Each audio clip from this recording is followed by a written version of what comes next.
Welcome to the Awake Space Astrology Podcast. I'm Laurie Rivers with you, here to help you with some inspiration to get those aspirations out into the world. Well, I told you that full moon in Taurus was going to be a doozy, and well, sadly, it was. And we have more turbulence in the cosmic tide coming up this week and all the way through November. And I am going to give you some skinny on the astrology because that's what I do. But I'm also going to talk about the geopolitical situation because just in case you didn't know, because we have a whole bunch of new listeners, I am a political analyst who specialized in the Middle East. No, I haven't worked for the government. I went private sector and I worked in the Middle East for 9 years. So I know a thing or three. Okay. It's been really frustrating. I'm not going to lie. I watch these, armchair pundits and mostly white guys, with their reading of the newspaper and thinking they have an insight. And I'll tell you, newspapers aren't where you find policy. Newspapers are where you find propaganda. It's always been that way. Okay. William Randolph Hearst kicked it off. He was the Rupert Murdoch of his time. And so people talk about media literacy, but they still don't know how to read through print media at all to find what is propaganda and what isn't.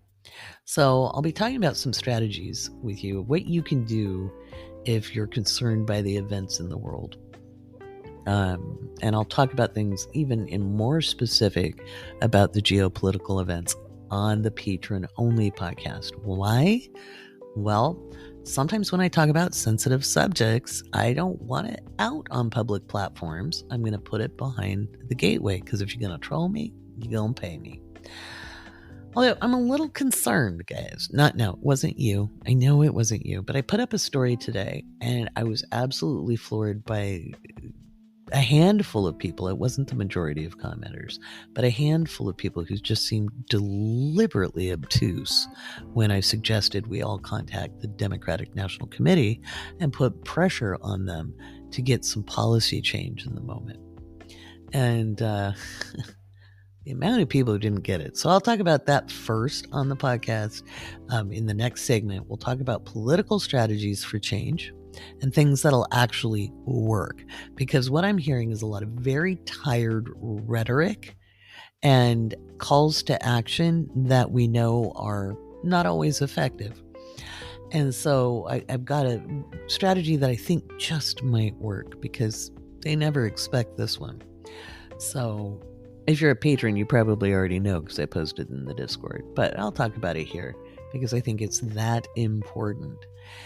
And then we're going to talk about November 4th with the with Saturn stationing direct, because that's going to be a big day.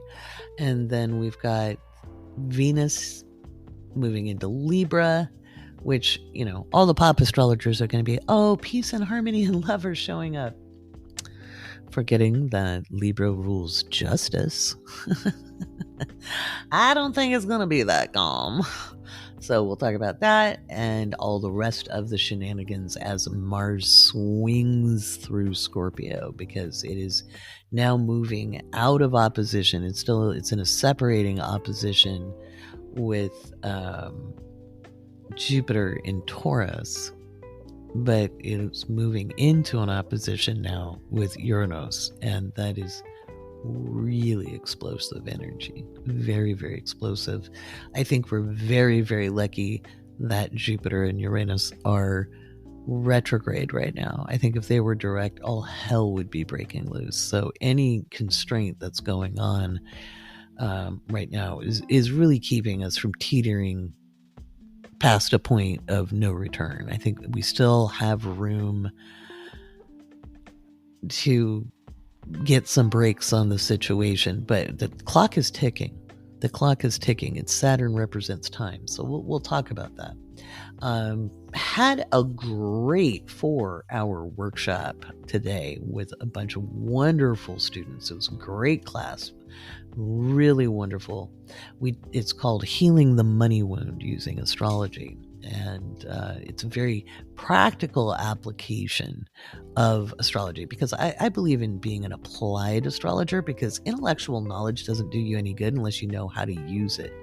You're going to have, I, in theory, know how to change a tire. If I don't practice changing a tire, well, it's going to be not as easy, right? We have it in our head, but until we try things or apply things, then it's just trapped, right? So I believe in learning the theory, learning the knowledge, and then applying it, and in meaningful ways that grant us agency. And it was just a really empowering class. The students enjoyed it. I loved it. Maybe I'll read a little section of the workbook that I still have to complete. I have very forgiving students, but it's going to be super cool by the time I'm done with it.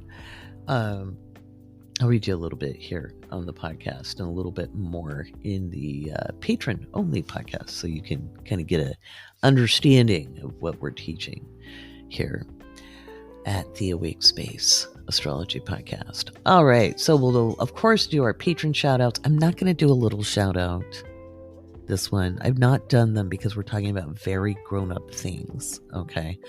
I have yet to be able to record the kids' stories, and I'm way too tired tonight, Sunday night, to do it. In fact, I'm going to faceplant once I'm done with this episode. But I will be reading the Wizard of Oz books, I promise, in a separate podcast, so that the littles have a place to go that is safe, okay? Because I know personally how Vietnam impacted me as a toddler when I saw it on the news. My mom didn't let me watch the news, but somebody at my grandma's house let me watch the news, and I had nightmares and nightmares and nightmares for weeks. And I honestly remember the nightmares. I don't remember seeing the television. I remember the nightmares, and they were horrifying. And isn't it sad that we have, once again, children being bombed? And my very first protest letter was, "Dear Mr. President, war is bad. Don't bomb children." I think I wrote kids because kids was shorter because I was very, very young. But yeah. Dear Mr. President, don't bomb children, right? Our money going to them. So we'll talk about that. Oh, yeah, not a fan of genocide on this podcast. So if you can excuse genocide, you probably don't want to listen to the Awake Space Astrology Podcast. All right, let's get on with the show.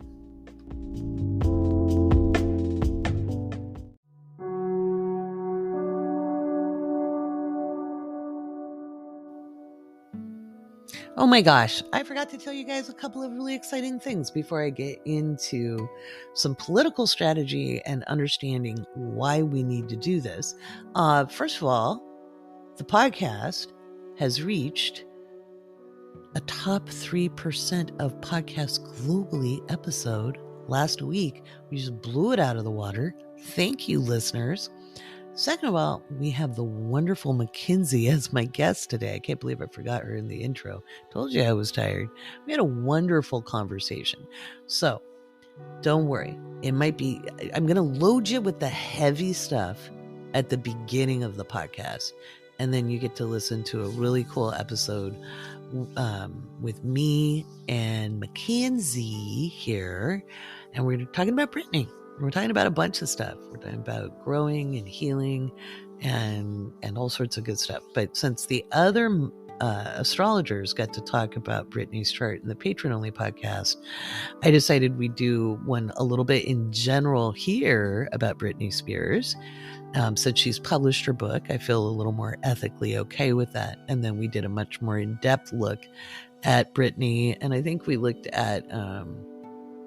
I can't remember who else we looked at. We talked a little bit about Miley, and then we talked about Taylor a little bit, and some other stuff. We answered a lot of astrology questions. So if you're a patron, make sure you fill out the Google form. I just put out just a plain old link to the Google form where you can put your questions for the podcast in, because we're finally running low. We're catching up. How exciting is that? So let's talk about November. well, before November, we have today, Monday, the 30th of October. And we probably wake up to some very interesting news because, I don't know, for the last couple of hours, the moon has been in opposition to Uranus.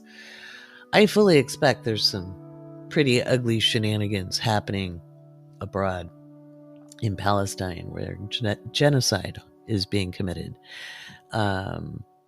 It's egregious what's happening there. That anyone can justify it is beyond me.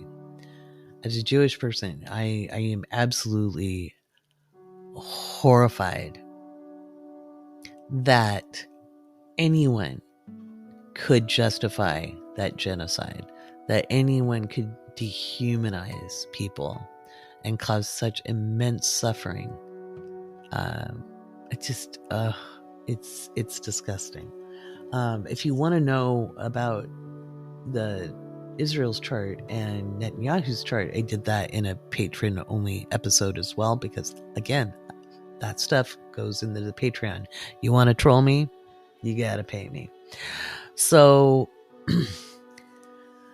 speaking of that geopolitical situation, before I get to the November astrology, I want to talk to you about some strategies. Like if you're feeling helpless right now, one, it is not anti-Semitic to speak out against genocide. I think we've all figured that out now. It's also not anti-Semitic to call it an apartheid state.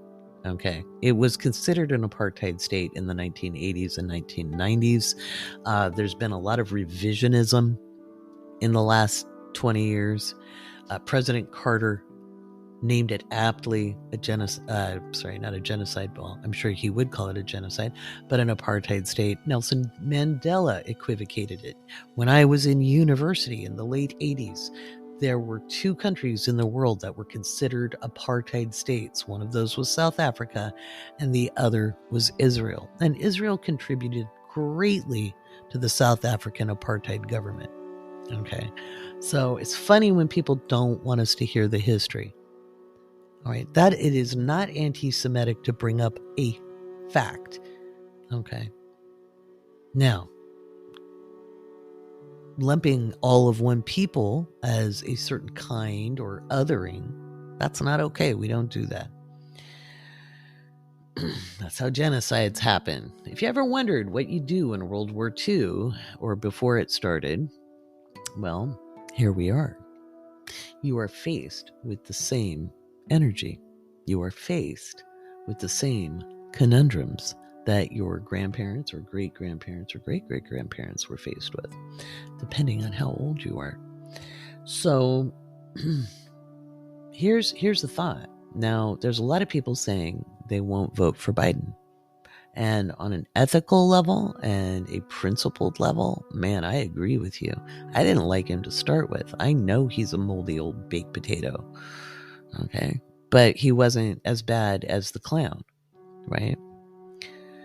Kind of. I mean, I knew he was very much a warmonger. He's never been anyone good at diplomacy. He's not a diplomat. I've never forgiven him for letting Clarence Thomas sit on the bench. He did not oppose Clarence Thomas. He did. In fact, he harassed and really ridiculed Anita Hill during the Clarence Thomas hearings to get him, on the bench. And so, and he's got an abysmal record with minority groups and marginalized people. Oh, he's pro-union. Well, talk to the railroad workers, because he kind of threw them under the bus. I mean, God forbid you want paid time off, right? So, now, not voting for him is a mistake if he's running. Okay? Because having this very theocratic, possibly aligned to Russia party is not a good thing. But I'm not going to tell you what the armchair pundits are telling you. I'm going to put my political analyst hat on and tell you a smart strategy. You know how they tell you to call your representatives and senators, and they usually, they'll listen. It works. Put pressure on them. And yet, if you live in a red district, if you live in a corporatist bootlicking Democrats district, you're only going to get so far. What they probably do not want you to do is call the Democratic National Committee, the DNC. Okay. Now, patrons, I put the phone number for the DNC's office in the Discord. It's on the website, but it's in like 3-point font. I was like, oh, wow, they don't want calls. I think we should all call them. And I really think we need to tell them, I will not vote for a president contributing to genocide. I do not want my tax dollars spent on genocide. Okay? And what you want to do is demand he retire. Now, they're not going to push him to retirement, guys. Okay? And it will not make us end up with Trump. I did a story on TikTok about this, and people flipped out on me. And honestly, they didn't listen to the whole video is all I can think of. So the reason why we want to call for his retirement and not just say I'm not going to vote for him, because what they hear then is, oh, good, we've got a year to get ready. But by saying I want him to retire now, okay, that pushes policy change. It's a strategy. He's not going to retire. That's not going to happen. Okay? It's just not going to happen. If you want to know about Biden's chart, it's in the Patreon. Check the show notes for the link. Biden ain't going anywhere. He's got a Taurus moon. He's just going to sit there stubborn until he can't move. So the only time that man has switched positions is at the end, after it's no longer tolerable or fashionable to hold where he's at.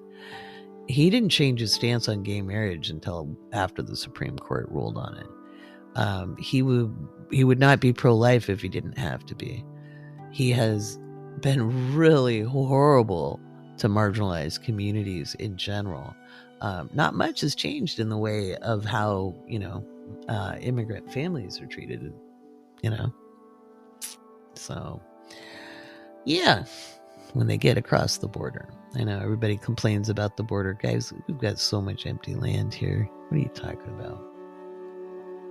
People don't go and don't flee their country unless they have a damn good reason. I don't think people get it. They don't just come here because, oh, I want to mess up this place.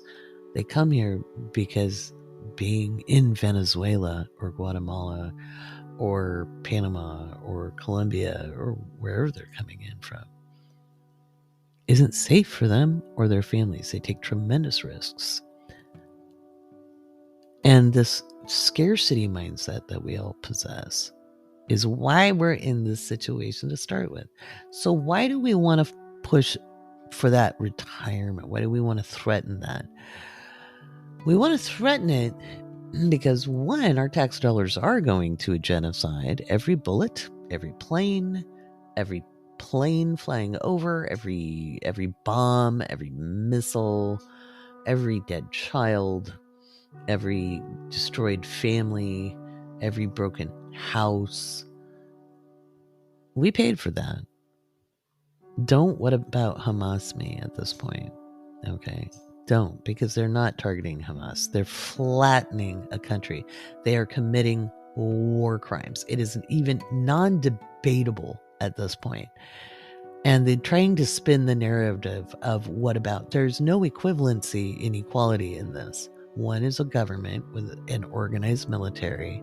The other is kind of a ragtag band of people who may have committed some of what the Israeli government said, but there's evidence coming out now that some of what was claimed wasn't true. What did I tell you?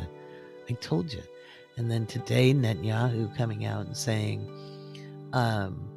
he blamed the security or intelligence forces for it, and then he quickly took down the tweet. Yeah, no. There's a whole lot that doesn't smell right with this. And we are complicit in it. We as a nation are complicit in war crimes. We are funding war crimes. There are humanitarian crimes against humanity happening, and there are war crimes militarily. You don't bomb civilians, like warning them isn't good enough.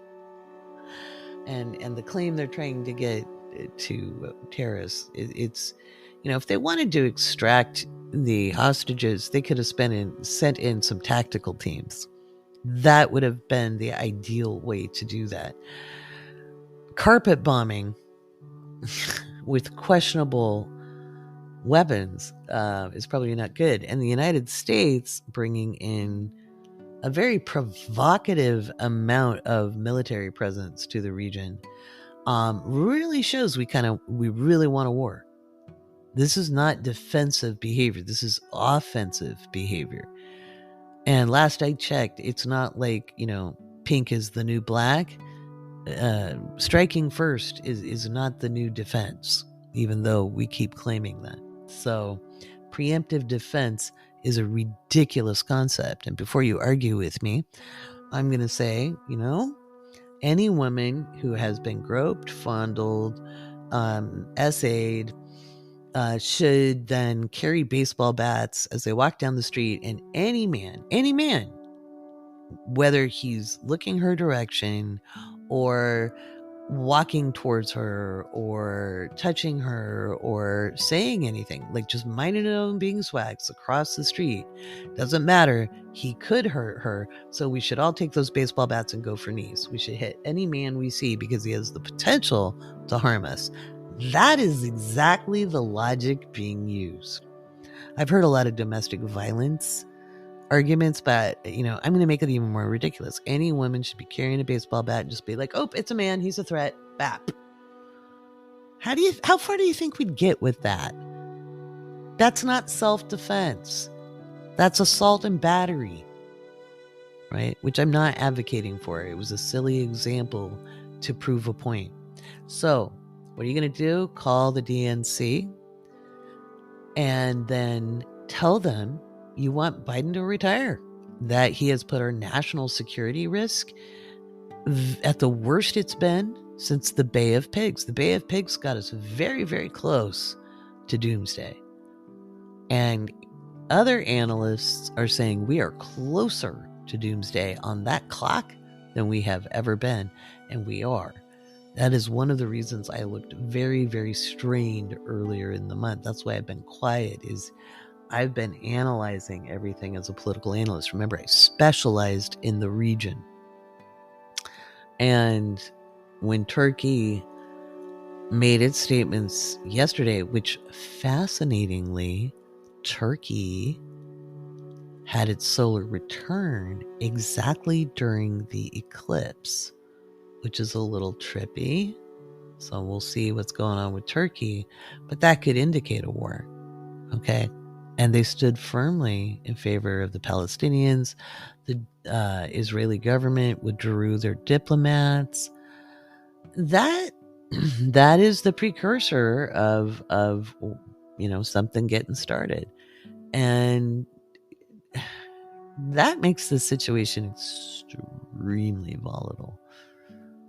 Extremely volatile. Now, I've told you we're not going to be in global thermal nuclear war, and I firmly believe that.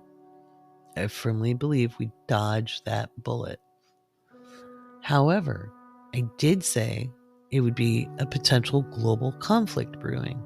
Well, here it is. I don't even know that we have days to make an impact, but if you all call the DNC and demand Biden's retirement, Kamala Harris would be president, and No, it does not promote every single person in line for the presidency. A vice president would be chosen. Okay? That's how that works. Don't let people scare you. Okay? The tired rhetoric of, well, we don't have a viable candidate, or Kamala hasn't said very much while Biden was president. That's because that's her job. She's vice president. She's not supposed to outshine the president. Do I think she would have tremendously different policies than Biden? Some things yes, some things no, but she is a lawyer.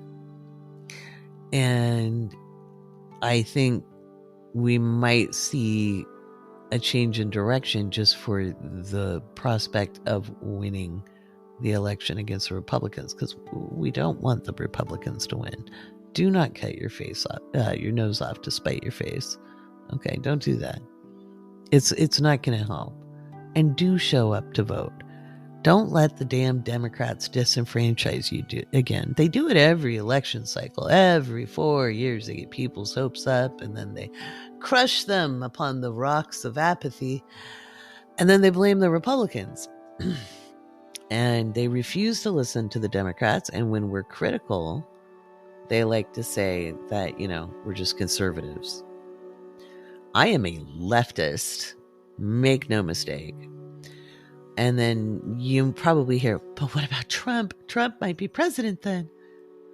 Well, again, I don't see Biden retiring. I see him making a turn on policy, but you realize he's old enough that if he killed over Kamala's president. And I heard one guy saying a couple months back, well, we didn't vote for her. Yeah, actually you did. That's what you voted for. You voted for a president and a vice president. She was elected. And what do you think the vice president is for?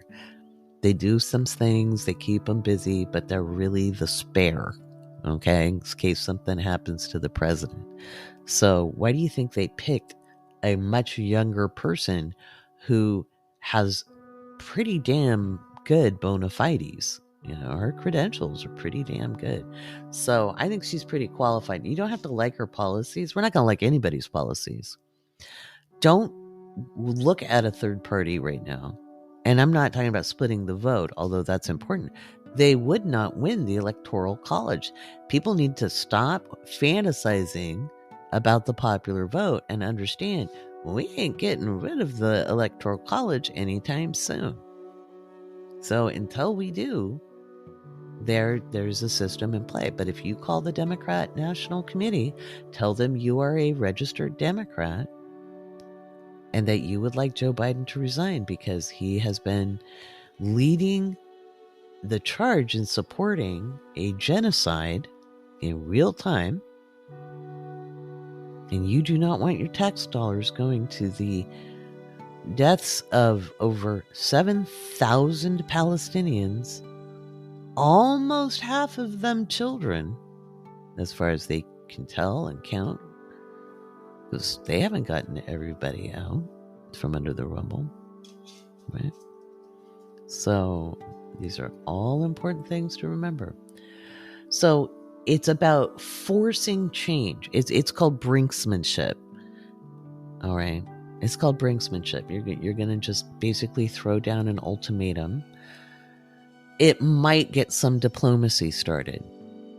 It might get it through. You could mention the 37% approval rating, which is really bad. If you're in the Discord, one of our members, let me see if I can find the post. Let's see. I think it's under current events. Let's see. Yeah. This was from the Magnolia Bee. And she's got a beautiful Libra Mercury. So as she pointed out, I'm just going to read her post from our Discord. The key points are to stick to the facts, stay professional and focused, and do not use threatening language. Quantity over length, and so you can mix and match any of the current war crimes into a script or over the course of your calls. My name is and I am a resident of, I am a Democrat, and one of the 2/3 of Americans who support a ceasefire in Gaza. If you're an independent, mention that as well. Over the course of the last several weeks, over 7,700 civilians in Gaza have been killed, half of which are children. Gaza is without food, water, or fuel, and they are facing a collapse of their healthcare system, leaving vulnerable citizens in extreme risk. I am calling to request, here's another way you could say it. I'm calling to request urgently that the DNC ask Biden to step aside and allow Kamala, because if he steps aside, we're not having a new election.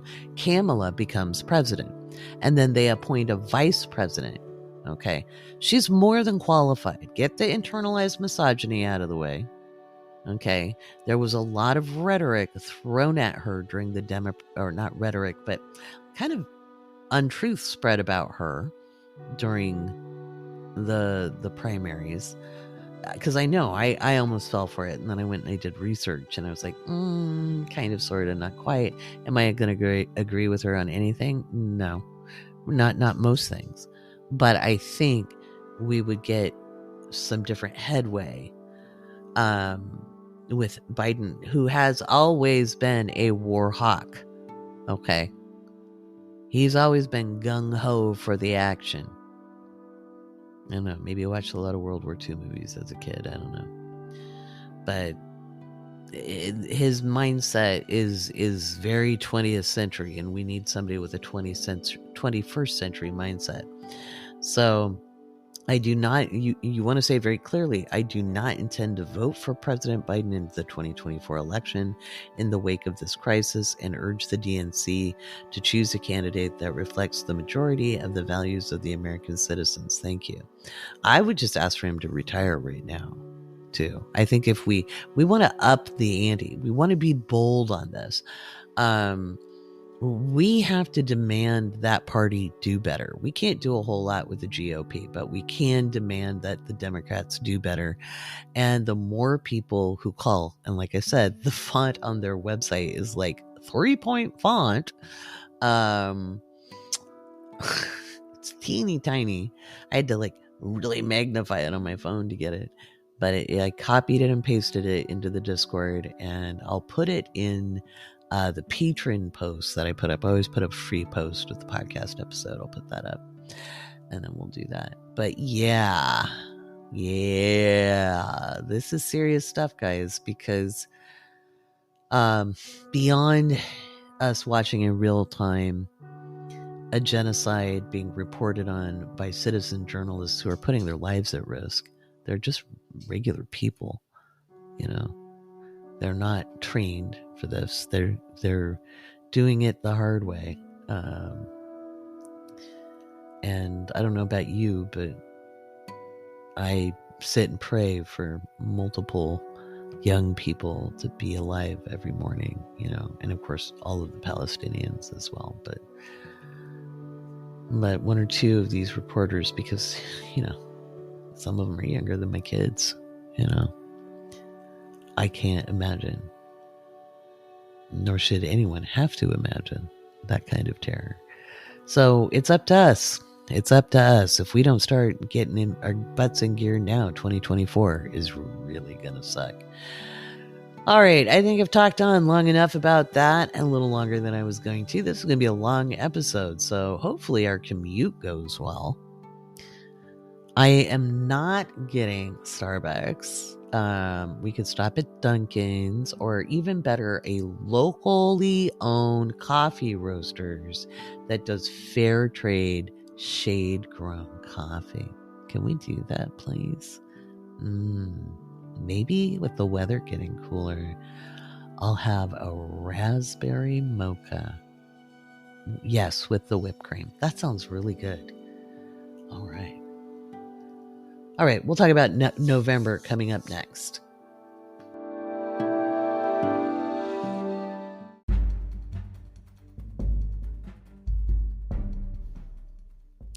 All right, let's look at the astrology of November and how it relates to what's going on in the world. Oh, well, November 1st, the moon enters Cancer. November 1st, the moon enters Cancer. So it will be starting to make trines to everything in Scorpio.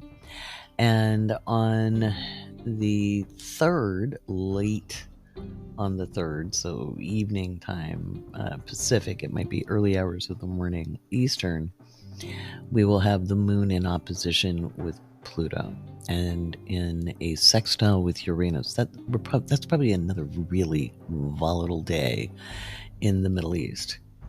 And then the moon moves into Leo on the 4th, around the same time as Saturn stationing direct.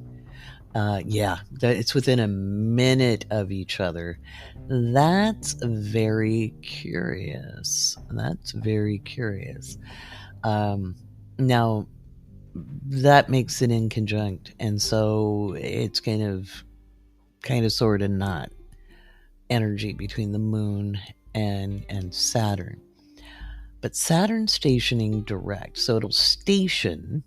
Okay, it stations at 12:03. Once it starts moving direct, then it's moving forward. Anytime a planet stations, it's really, really intense. Okay, I did a TikTok video about that. If you're not following me on TikTok, you can do that at the Awake Space or at Laurie. Try to remember to get it into the podcast notes. If not, just go look up the Awake Space. Yes, there's a lot of copycats, but I'm the one with over 100,000 followers. So most of the fakes have like 200,000 or two. That would be funny if the fakes had more than me, but 2,000. So I check it. I don't follow back. I don't DM. Mostly for your protection. It's rare if I follow back. On the 8th, Venus enters Libra. And like I said at the beginning of the podcast, to me, that's not peace, love, and light. We'll see what happens. It doesn't get hot and dicey till later in that transit, towards the end of that transit, which isn't until December. So, we shall see. But it will square off with Pluto. So I think we're in for some hot and heavy stuff. I think we're in for some hot and heavy action when it comes to world events to continue. I'm just not seeing it calm down unless we put pressure on the Democrats to cool it. Because it's a mess and it's horrific. And the situation is really, really volatile, and it puts us really, really close to a global war. And it's interesting to watch the restraint happen because people don't want a global war. Nobody wants that. Except the people escalating, which would be Israel and the United States. We are being provocative. None of that is defense. None of it. Like I said at the beginning, why don't we all walk around with baseball bats? Use that as our excuse because, somebody could hurt me. That doesn't fly in any way, shape, or form. So we're kind of getting away with murder there, literally. So let's see, what are the rest of our ingresses? Then I'll talk about the new and full moons. We got Mercury moving into Sagittarius on the 9th. So it's interesting. From the 4th to the 9th, we've got Saturn stationing direct, Venus moving into Libra, and Mercury moving into Sag. This may be when diplomacy starts to take a little bit more of an impact. Okay, so when Mercury enters Sag, it could also be fighting words. So we'll see. I'll keep you up to date on the podcast. Then the sun moves into Sagittarius on the 22nd, And on the 24th, I personally am excited about this. Mars moves into Sagittarius, into a square with Saturn. So I'm not excited about the Mars square Saturn. I'm currently kind of living that at the moment because I have an early degree Sagittarius Mars, and it's been interesting. But on a mundane level, that's a little volatile. So I kind of expect this conflict to continue to escalate through the end of the year. I know that there's probably, like, you're not hearing everything that's going on. The UN stuff is very surface level. There is probably a lot of very intense diplomatic goings on, right? That would be my bet. So what are some of the other volatile days? Because remember, those are just, when we have planetary ingresses, and an ingress is when a planet moves from one sign to another. That's always a representation of volatile energy. So, like I said, the moon moves into Cancer, which I'm betting the third evening, which is that's Friday night. That's going to be a little volatile. And then on the 4th, the moon is in Leo, and the moon is in Libra the 9th through the 11th, and so early hours of the morning of the 11th, okay, or around midday Eastern, we'll have the moon in Libra squaring off with Pluto. That's always volatile, and that could be like maybe there's some peace talks or ceasefire talks and they break down, or it could be I don't know. There'll be some justice striking. I haven't looked at these charts. I'm just giving you my first thoughts as I look through the month. Again, I'll keep you up to date on the details. And then the new moon in Scorpio happens on the 13th. The 13th. I'm sure all of the pop astrologers out there will be like, did you know we have a full moon on the 13th? Is the 13th a Friday? I don't think it is. No, it's a Monday. So they'll be like, they won't make a big deal out of it. Because unless it was Friday the 13th, it's not ominous enough. But let's take a look at November 13th and that full moon in Scorpio. The full moons have been so raunchy in 2023. That's why we do the full moon ceremony. And it's just wild. Ooh, yeah. So that's, oh boy. Oh, you know what, Matt? You know when I start to cackle, what that means, right? Oh, it's a shit show. So, this could be. I would almost lay odds that on November 13th, at about 1:27 a.m. Pacific, if not before, okay, because it could be before, it could be the day before, but I think we see escalation if we haven't already, because we will have the new moon in Scorpio conjunct Mars in Scorpio in opposition to Uranus in Taurus. So I was looking at Jupiter. But it'll be in opposition. That new moon is in opposition to Uranus. And that is just, God. That's just, I don't know if I'm going to get any sleep anytime soon. Well, I guess I'm supposed to be making you feel better, aren't I? All right, so that's very explosive. It's very, very explosive. It's hard to imagine how it could get worse in Gaza. My guess is this could be Turkey entering the game. This could be another country entering the game. It probably is. It probably is. I'm betting that's exactly what it is. It could be another country, because we'll have Mercury still square Saturn. And so I don't think there's going to be any diplomacy that's working. I just don't. And when I'm looking at this chart, let me just get it to the just after that new moon. Yeah, this, oh,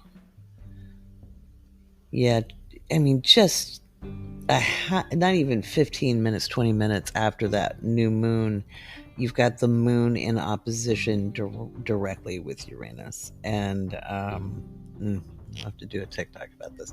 This is really, really intense stuff. This is... I don't know that I'm all that thrilled about it. You can tell, huh? Well, I'll keep you up to date on that too. We will obviously have a podcast about that, because that would be a Tuesday. So that Monday podcast on the 12th will cover the new moon in Scorpio in depth. And I'll probably talk about it next week as well.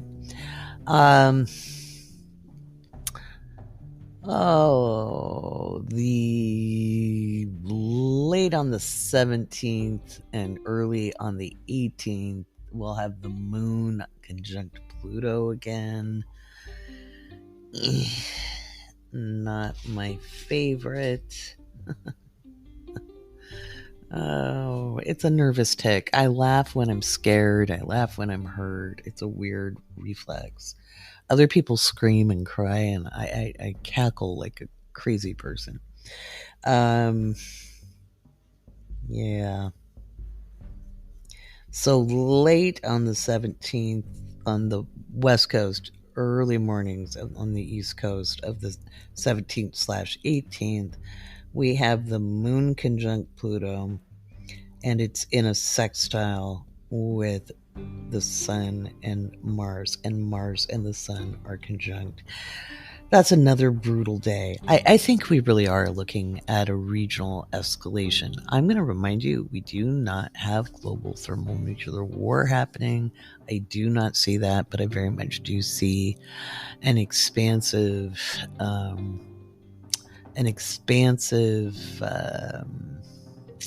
conventional war, you know. And the Palestinian people have been kind of reporting anecdotally that they're seeing new weapons, things they haven't seen before. And maybe we've been testing shit out. Who knows? Man. Dun dun dun dun dun dun dun dun dun dun dun dun dun dun dun dun. I'll stop. I almost did. Don't sing and swallow your spit at the same time. Okay. Yeah, the 19th and 20th are going to be intense, followed by the 23rd, which is Thanksgiving. There's going to be some intensity there because the moon in Aries will be squaring off with Pluto, and it'll also be making an opposition with Venus, which can be good. I mean, there can be good stuff too. So again, I'm going to keep you up to date on this. 25th, and then the 26th morning will be intense into the afternoon. And then we've got another bumpy one on the 27th. At 1:16 a.m. Pacific, we have the full moon in Gemini. I'll pull that chart here. Oh, and early December has some kind of crisis as well, because the moon in Cancer will be opposite Pluto again. I love it how, like, people who are skeptics will be like, Laurie, it always happens like this much a month. Yeah, and it depends on the other transits, on what's happening too. Sheesh. Like, if you don't know what you're talking about, hush. I wish the political pundits would hush. I really do. But yeah. Let's see. November 27th, full moon in Gemini. Oh, look.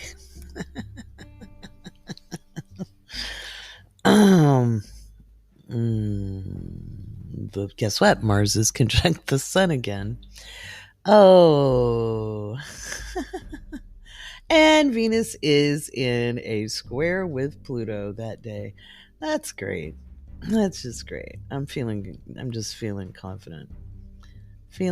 Oh, and Mercury is square Neptune. I think we're going to see some crazy weather with this. We can see huge windstorms. Don't be surprised if you hear about the use of chemical weapons. I mean, we've already been hearing about white phosphorus. I don't know why anybody denies the use. The United States used it in Iraq. Like, has anybody forgotten Fallujah? I know some of you are a little young, but, come on, guys. This is what gets me. Like, what's the point of learning all of this stuff intellectually if you don't, actually utilize it? But yeah, so November is a wild month. So we're not going to talk about December. We don't talk about December. Oh my, I think it's time for a Patreon shout out, and then we will put, for much lighter listening, the conversation Mackenzie and I had yesterday, Saturday, during the full moon. We recorded that during the full moon, and it was a very lovely, transformative conversation. So we talked about what the full moon was like for us and what it was doing. And we talk about Britany, and we answer some astrology questions. And that'll wind up the podcast for this week. And next week, I will be guiding you through more cosmic tsunamis.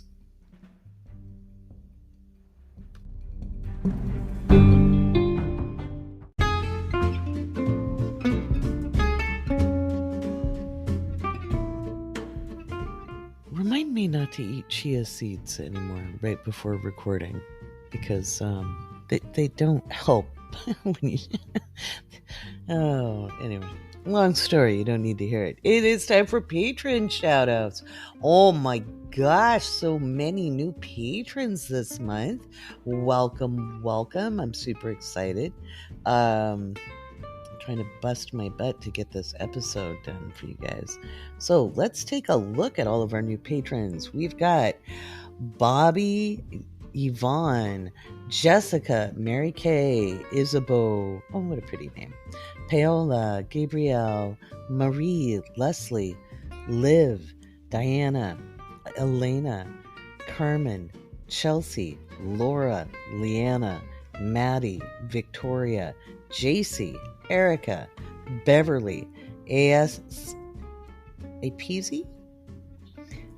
Jessica, Emma, Jasmine, Jen, Austin, Danny, Liz, Stacy, Lorna, Rebecca, Sarah, Mandy, Alex, Christine, Jennifer, Nicole, Joyce, Mari, Maria, Jessica, LaBravo, Sarah Jane, Jaleesa, Taryn, Samantha, Allie, Amber, OK Irene, Bird, Ruben, Amber, Madonna, Roxana, Cookie, April, Julie, Sandy, Tina, Alethea, Jennifer, Rose, Anna, Nizzy, CS, Danny, Jennifer, Ashley, Lisa, Kate, Christy, Tuella, Trudy, Tiffany, Fire Breather 77, Lustful Octopus, I love your username, Tanya, JC Skrilla, Elena, Ashley, Becky, Vieira, Nellie, and Susan. And if I didn't pronounce your name correctly, let me know. I try not to butcher everybody's names. I try not to, my friends. Oh, well, I have good news, patrons. Besides the podcast just doing really well, this is really exciting. 2 years ago when I started it, well, we're on our third season, right? But in season 1, it really was me and a phone in the backyard talking to myself, thinking, meh, if a couple people listen, I'll be happy. And lo and behold, I used to be excited with 30 listeners. That was exciting. And here we've had, almost 4,000 listens last week to one episode, just one. We've had, we've had 145,000 listens this year, I think. It might be higher than that. I think I'm underestimating. I'll have to do the numbers and get them to you. It's just so exciting that so many of you are so eager to hear what we have to say here. So remember, patrons, without you, there is no me. There's still a couple of days left for this is the 30th and tomorrow is the 31st. You still can use your patron discounts on readings. I will make sure those are up for you guys again. I'll just copy those for your spooky season treats. And Malcolm's being really weird. What are you doing? You're being a goober. Because he's being sneaky, and now he's pretending. He's like, what was I doing? I'm like, I don't know. You're up to no good, buddy. If you don't know who Malcolm is, he's my cute little scruffy dog. I'll be moving in about a week and a half. And then my daughter and I will be producing all kinds of cool content. So I'll be trying to get everything out to you as we move through the next couple of weeks. I'm working on a bunch of content while trying to get all of that done. So I'm going to beg your pardon if there's, a delay in anything or what have you, just because you know what moving's like. But the outcome will be so worth it. I can get all of the other content made that I want to make, including reading the public domain books, the Wizard of Oz books for the littles, so they have something to tune into that spark the imagination. Because remember, worry is using your imagination in the wrong direction.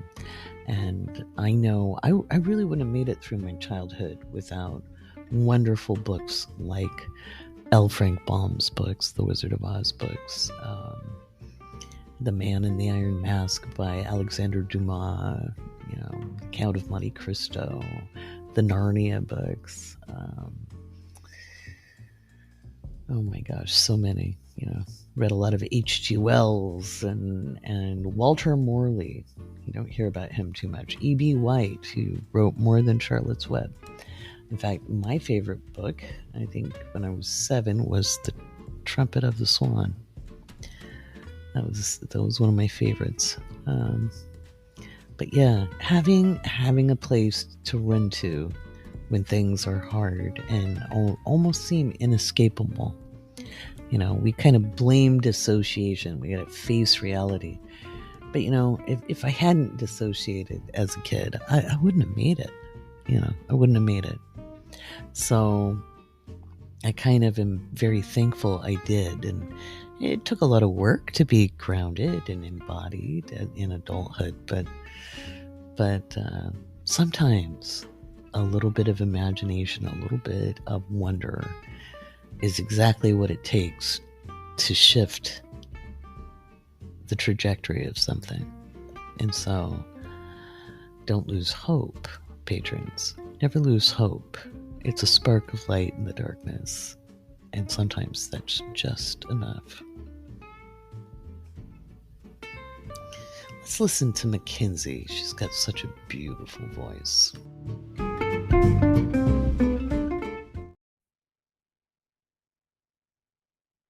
We have a Mackenzie.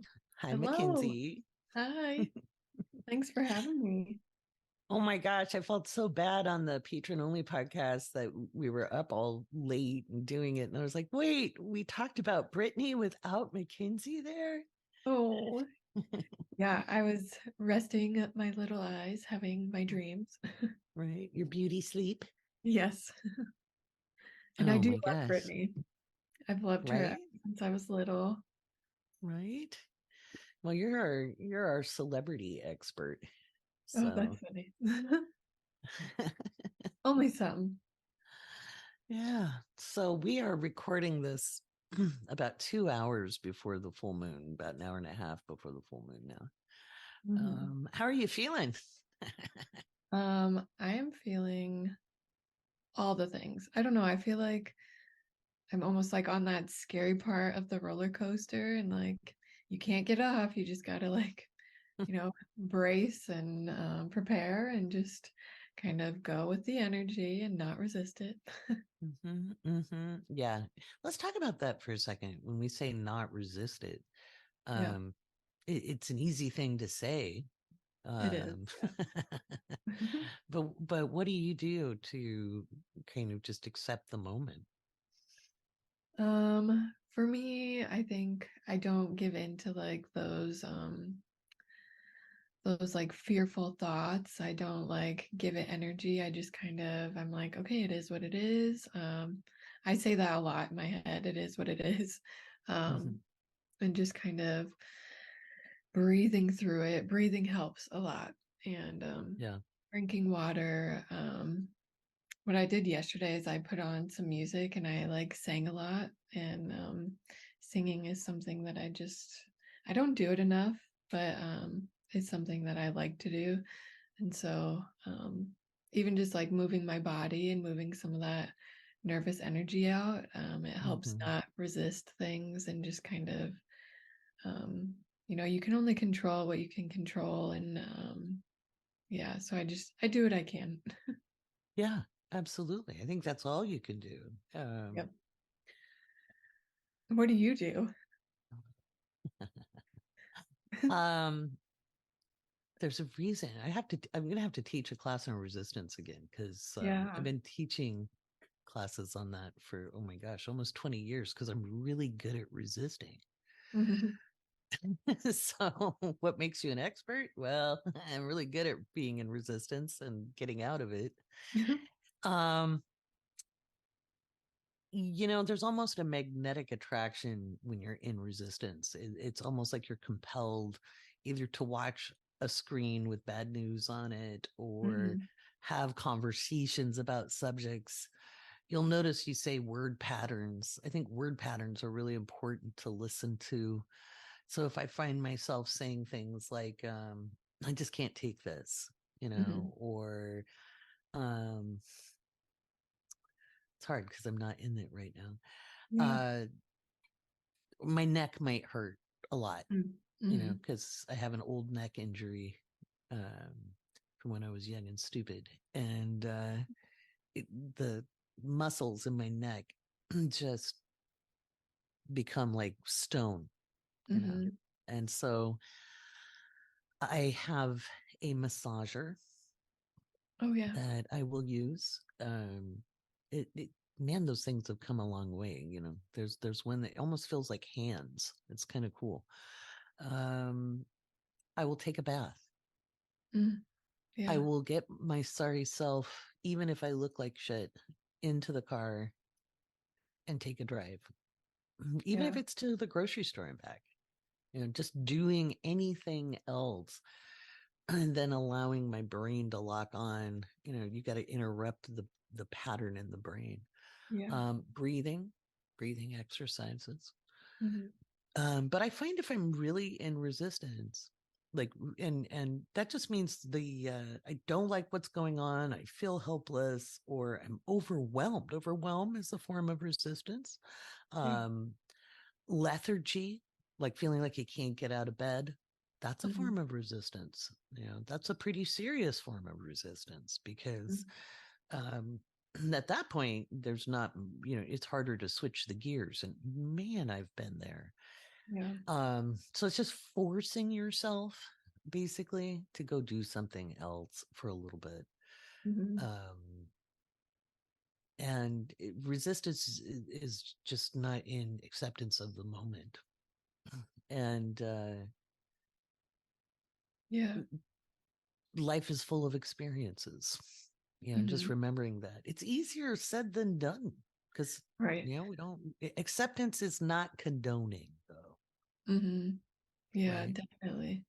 And then making sure the energy is clear as much as the physical. So we take care of our physical self and maybe oh Malcolm, you didn't. Oh, okay, well you're alive. He ate my snacks. I just noticed. Oh no. We'll see how that flaxseed goes down. I'm sure it'll help. We'll have Yeah. interesting poops. But it's like, wait. Did you eat? You Mm-hmm. know, did you drink enough water? Mm-hmm. And then, maybe touch base with people who are in your support network. That's another good one. That's something I do. Mm-hmm. I think you kind of want to look to your Venus because resistance usually means your Venus isn't being fed, Mm-hmm. and so, you look to the things that lift you up a little bit, that meet your needs. Yeah. um, that's important.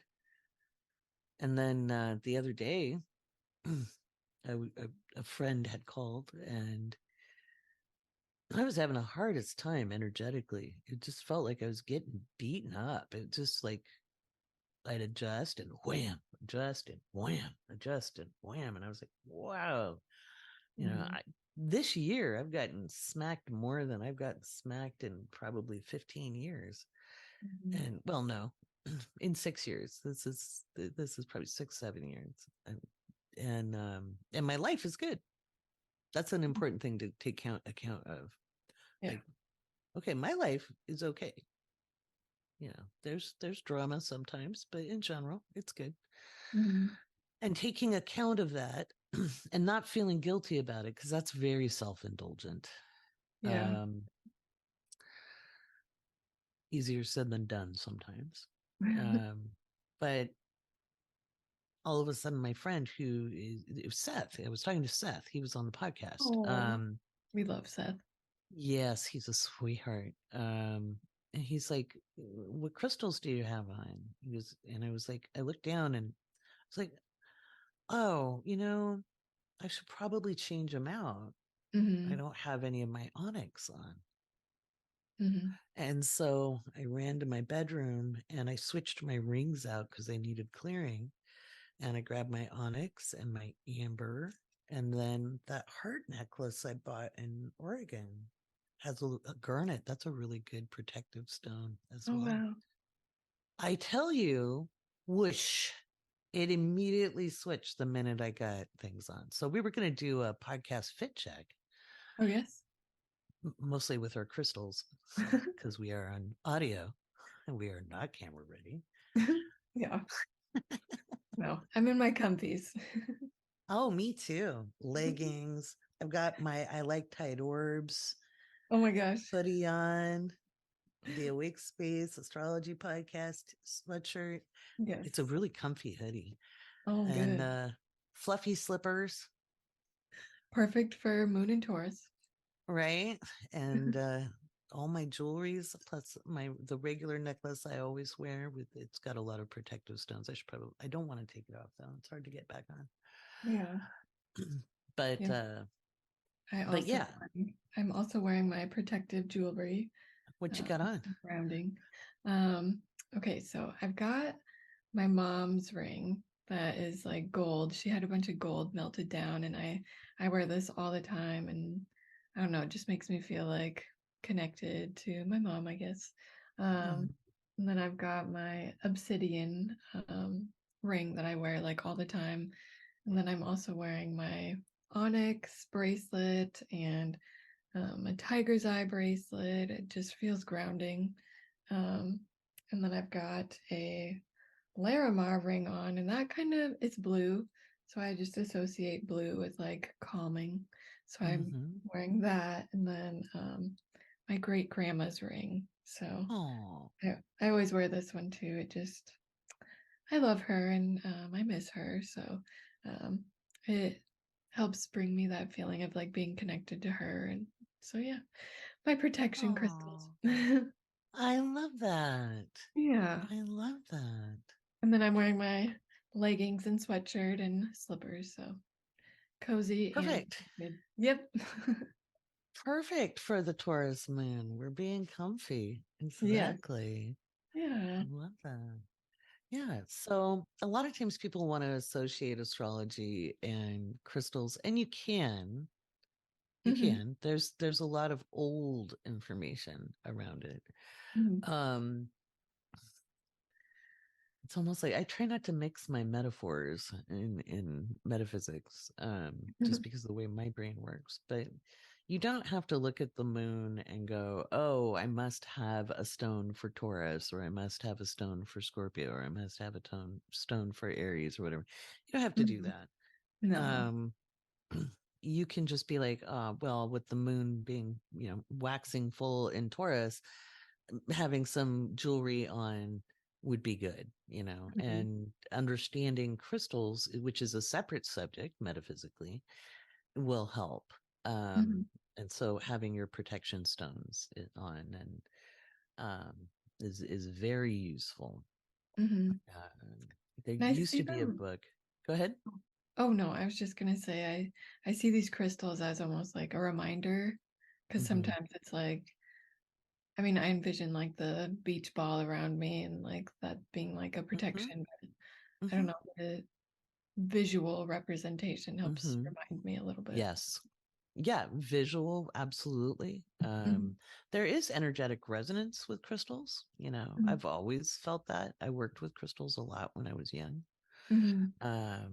Because I needed them because I was the least grounded human being on the planet. I know people be like, "What?" No, she was up in the ether. Oh wow. Um, and so I worked a lot with crystals when I was around your age. Yeah. Um, and really Crystals got were into kind of my, them. oh yeah. Hmm. Crystals were like my gateway when I was a Hmm. teenager, I think. I was just Yeah. always very drawn to them. Yeah. Were you saying something about a book before I interrupted? Yeah. I believe it's like Love is in the Earth was the name of it. And it's out of print now. Oh, I need to see if my son still has all of my books and go get my yeah. books. Your library. My library, because it's worth a bloody fortune. Um, because almost all of them are out of print. Oh. I bought that one new back in 99, I think. But so old. But No. yeah, so having an understanding of the properties helps. Mhm. Um, but I think human beings have always just, hey, that rock feels good, Mhm. Right. you know.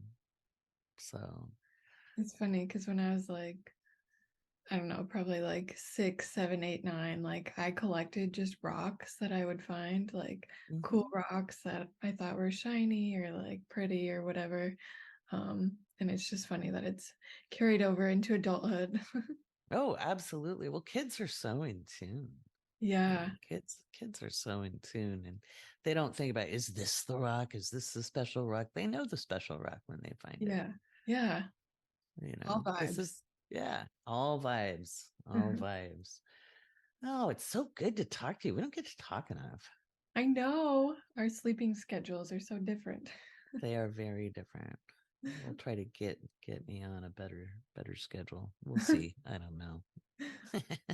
Try and stay Just up later. right. So, your readings have been good. Yes, they have. I love, I don't know. It's just brings such a like good feeling. Um, and not in like a like it's selfish just for me type of way, but like Hmm. knowing that I'm helping people is like what feels really good. Oh yeah, yeah. Well, You're a damn good astrologer. Thank Um, you. I know they're good. People be like, if you guys haven't talked, how do you know they're good? Because when clients send a thank you message, I I know. see them. So we just got another one. Yes, that was a very sweet message. It's just always Uh-huh. means so much. Because I feel like I think about the people that I read for like, months afterwards. They're in my brain. I'm always like sending good energy and hoping they're doing okay. Because I know we've talked about this before, but like we just get so deep in the readings, and then it's like, all right, well, all the good energy, bye. Right? Exactly. Yeah. That's why feedback is great. We love updates when people Yes. give us an update. I love that. I don't think people always realize it. It's like, yeah, I'm busy and maybe I won't reply to the email right away, but I'll see it and I'll be like, oh my Mhm. God, that uplifted me. Yep. So there's a lot of energy Definitely. that goes into this. So it's nice to Mhm. know when you're of service to somebody. Yeah, definitely. So before we talk about the full moon, let me ask, have you run into any new good books or have you been just looking at anything or have you just been riding the cosmic tide? Um, I don't know if it's like just a focus issue, like my attention span. I've been trying to read books, but nothing is sticking, so I'm not forcing it. So I've just been kind of riding the waves, and Mm-hmm. I've been more in like an observational mode lately, where it's like Nice. I think about astrology all day long, and so it's interesting. Like when I'm um working out or exercising, that's when I feel like I get like my juiciest like breakthroughs when I'm thinking about astrology, and yeah, just like throughout the day and like interacting with people when I know their charts. Like I have like a notes app actually that's like observations that I like think about throughout the day. So yeah, just in more of an observation mode lately rather than like trying to read and Acquire process. knowledge. So Yeah. you're compiling, Oh yeah. and sorting all the information you have absorbed and applying it now. I love that. Yeah. That's It's great. literally called Random Thoughts in my notes app. I have it up right now. I love that. Random Thoughts. Well, when I say everything is reflected with astrology reflects everything. Everything is astrology. So no matter what we're talking about, there'll be, we can find the astrological moment. Mhm. Yeah. And I love that you're there. Hmm. You're Yeah. there. Yeah. I just feel Haha. like it's literally like a language that I am fluent in, or getting more fluent in. I think you're pretty damn fluent. It's just time under the belt at this point, my dear. Yeah, just like yeah, definitely like thinking in that language now, and like um it's literally with me in everything that I do, and I see it everywhere, and I don't know, I love it. Right? I don't care. I love it. Yes, exactly. I love that Will Ferrell meme. That's just so funny. Yeah. Anywho, full moon. Full Hmm. moon. Yeah, it's been intense. Yeah, yeah.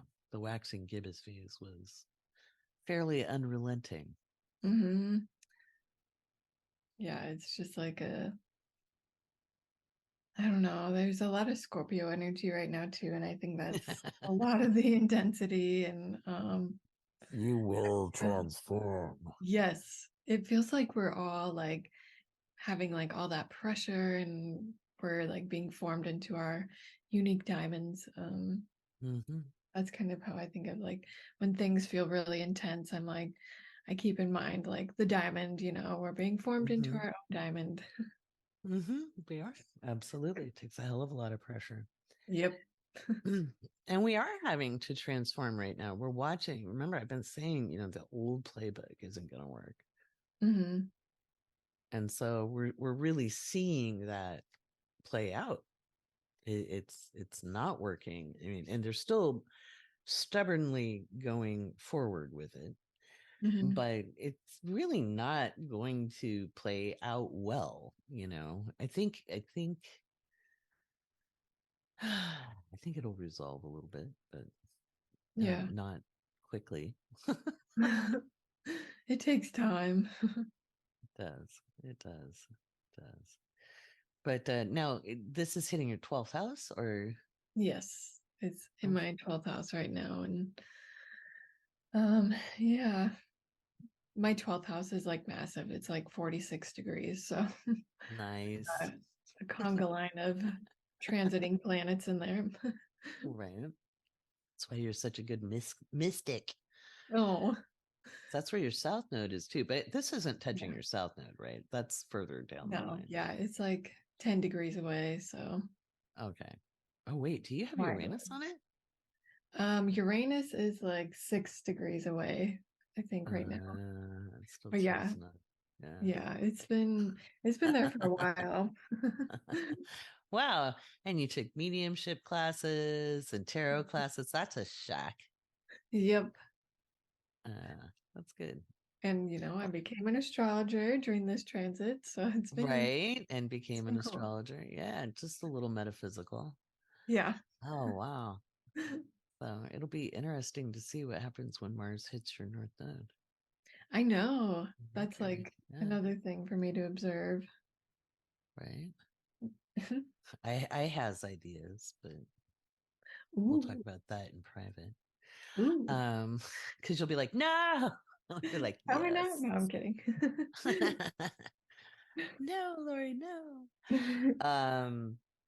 Yeah, it is a big old full moon. The thing with the full moon chart that got me was the Mercury Mars opposition to Jupiter, Yeah. because it's so close.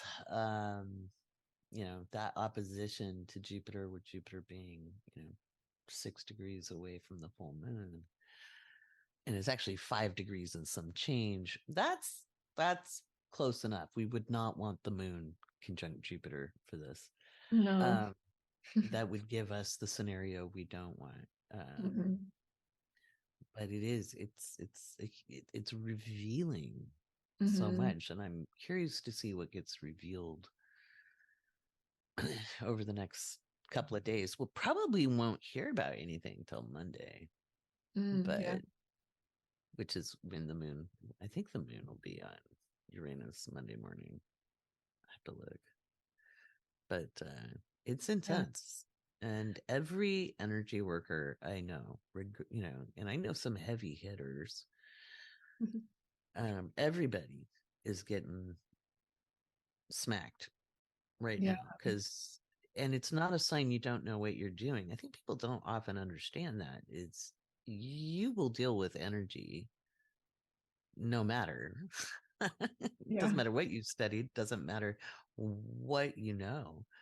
Yeah, it is Monday morning. Well, Sunday night. uh, Sunday night, late, early hours of Monday morning on the West Coast and in Europe. And so more daytime in Europe and the Middle East. There's going to be some surprising events. We'll Mhm. hear about it in the news. So Mhm. interesting. Maybe Uh, it could be a pleasant surprise. I think we'll see both. I think, there's always both going on. Mhm. I give the headlines and try to give people a heads up for what might not be pleasant, but on a pleasant side, there's always stuff, and we have to look for that too. Yeah. Um, there might be, like, on a fun side, there might be like a new hot recipe that comes out for the holidays that just blows people's minds. And that sounds frivolous and silly in a world that people are aware of suffering at the moment.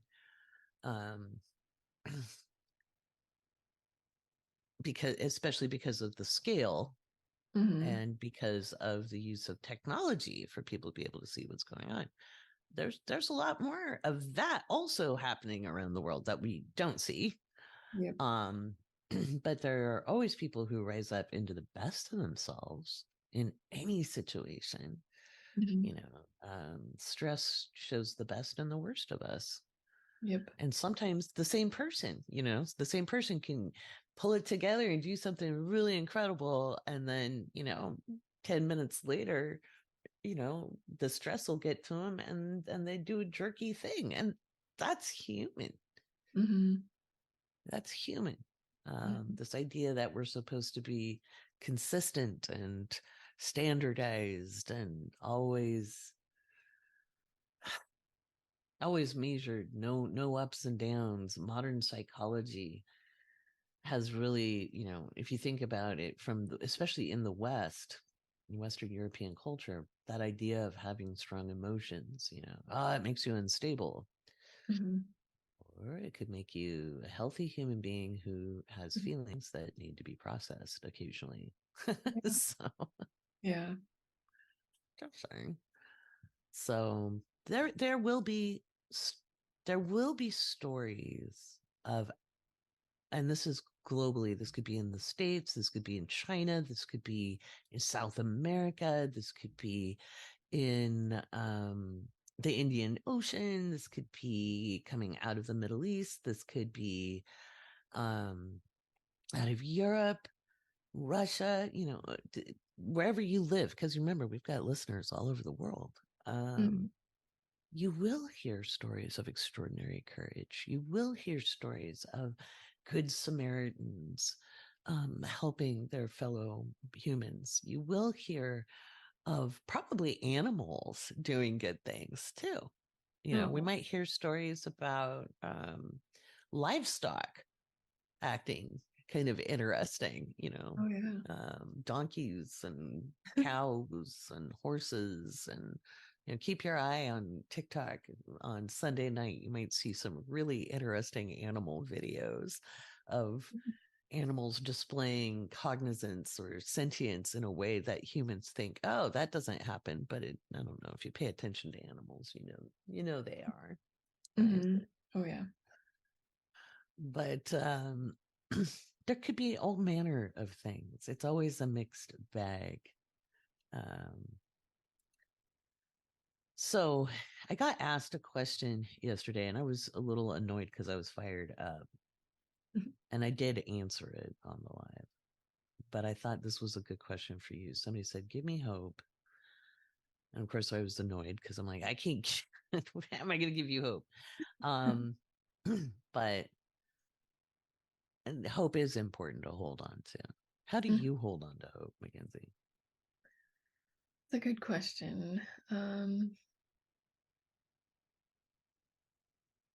I think in circumstances like this, I mean, you definitely are one of those people that gives me hope. Just seeing like how passionate you are. Oh my gosh, why am I getting teary? Oh, now you're gonna make Yeah, me cry. just looking for people that really care in the world, who are continuing to strive to make the world a better place, and seeing those people that don't give up really helps when you feel like giving up. It's kind of like a looking to community as well that really helps, Mm-hmm. staying connected to people who are like-hearted, and just realizing that even in this moment, if it doesn't feel okay, like these moments pass, and like those feelings of heaviness don't last for long. And Yeah. I always think of like, it's like those cheesy quotes, the storm can't last forever, look for like the rainbow afterwards, or whatever. Mm-hmm. um, Mm-hmm. Just Well, they like, feel cheesy when you're in a shitty mood. You're like, yeah, yeah, right. Fuck that shit. I'm feeling it. right. It's never gonna be okay again.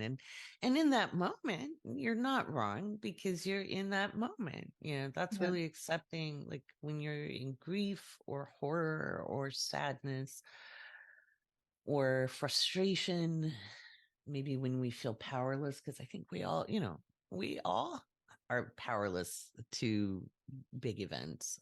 Yeah. Um, and it's hard because we want to do something because we live in such a Martian world where we overemphasize action. Hmm. We overemphasize defense. Yeah. um Regardless of what people's opinions are on the situation, when I've been hearing the language used, we're defending ourselves. Yeah. And I'm looking at Mercury and Mars in Scorpio, right? And being a Scorpio rising, when I was young, I hit first and asked questions later, Hmm. because I had been so harmed and I was in constant trauma and pain. And so I was very quick to, if somebody looked at me or I thought they looked at me wrong, I was really like, boom, you know. Hmm. Was it right? No, no, it was not. I have some very funny stories related to it, but I was never in the right in those situations.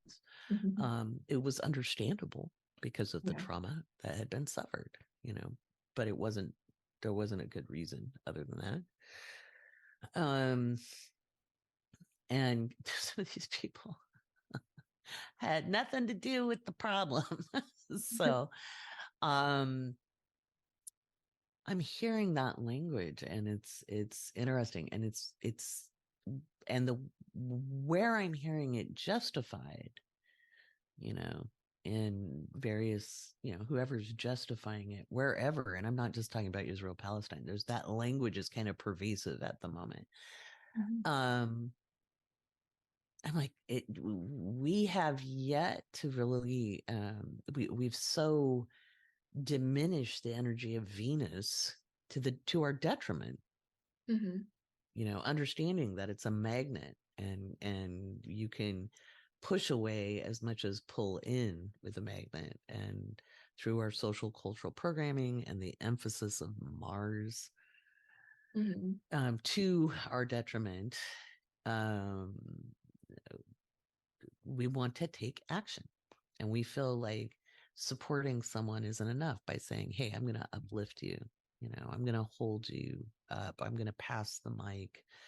Um, I'm going to put the spotlight on you. I'm going to, you know, it feels too passive.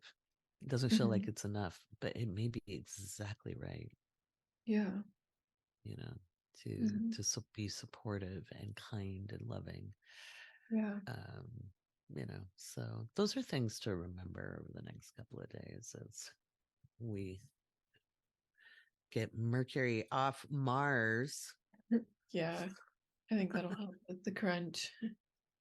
And before anybody thinks I'm talking about their personal placements, I am not. I gave birth to a child with Mercury conjunct Mars.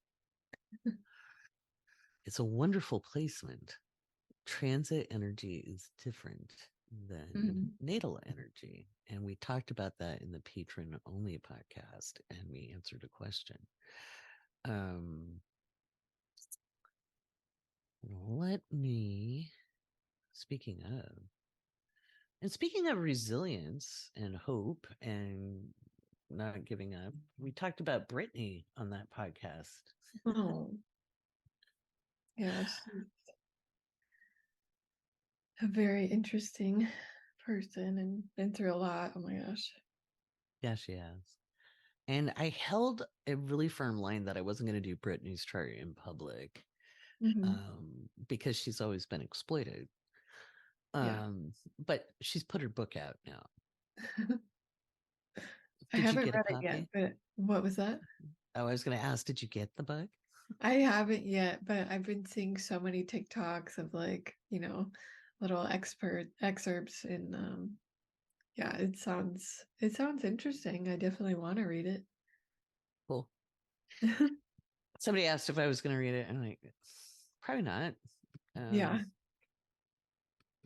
I support her as a human being. Let's put it that way. I've always Mm. felt bad for Miss Britany.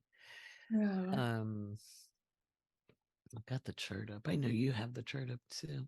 So Yes. we talked about it with Jen and Casey in the Patron Only podcast. We're not going to talk about it too much here on this Mhm. podcast. Um, we'll talk about this just a little bit before we go to some Q&A. Mhm. And then, you know what I'm going to do? I'm going to make a separate recording file, and then we'll put your thoughts into the Patron Only. Okay. Because again, I don't know. When I look at her chart, the only person who has a right to expose her is herself. Hmm. You Yeah. know, It'd be so fun if she like came to you for a reading. that would be fun. What if she came to you though? I don't know how I would be able to handle that. I'm not even kidding. I literally was her biggest fan when I was little. Like I had a Britney Spears backpack. I had all of her CDs, and I was like 5. So it's just so funny. Oh, And looking at her chart, her ascendant is conjunct my sun. So that's funny. oh, I love that. Yeah. What do you think? What do you see in her chart that you think gives her some resiliency? Definitely that Pluto in that first house. Mm-hmm, She has a ton of power. And I think mm-hmm, that might be why those authority figures might have tried to like control her. Um, mm-hmm, they definitely sensed that power in her, and mm-hmm, I think she has been manipulated a lot. And so, mm-hmm. yeah, I Yeah. definitely think that Pluto gives her a ton of resilience, Mm-hmm. the ability to bounce back after, every little setback, and um, And even some big ones. I mean, yeah. And also yeah. that Mars in the 12th house, Mm-hmm.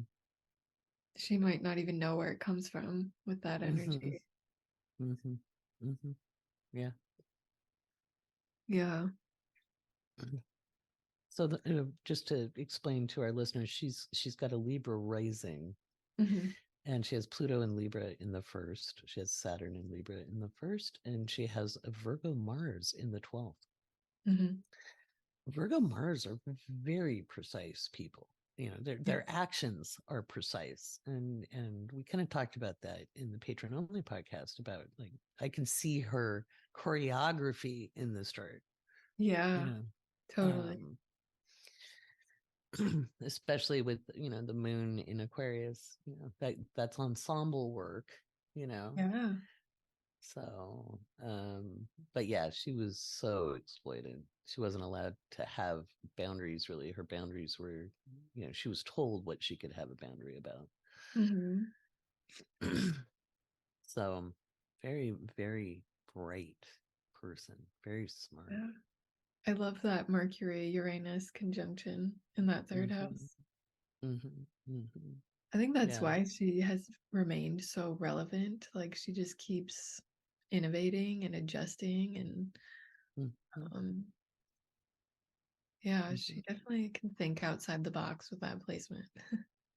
Yeah, I was a little disappointed by people, and I'm always kind of surprised by fan bases anyway, Hmm. not being I mean, obviously when I was a young person, there was pop culture, for me, but I've not been a huge culture person. And the people who were disappointed, like after she got her freedom, that she didn't just go on tour, I was like, ah, No, she doesn't owe you that. no, not you at all. know, if you want to be compassionate for her, maybe let her be.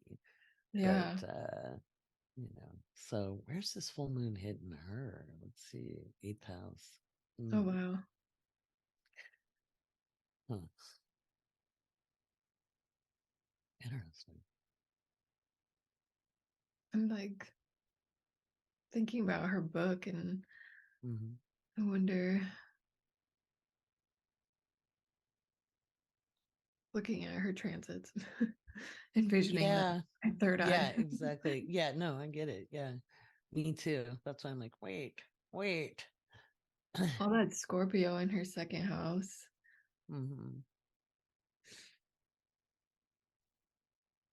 Huh. I wonder if she really sees like now that people are making content about her book or whatever, maybe it gets back to, she's a lot more, I think she knows she's supported, but I think there's a jadedness there because people only see certain aspects of her. So by this, by her revealing her story, Yeah. um, maybe there's some catharsis with that, and maybe just having the support. Yeah. As she's seen as human, not just a dancing machine. Yeah. Well, and like being able to finally like give her point of view and share some of those things that nobody else knew about before and that people just like wrongfully assumed about her.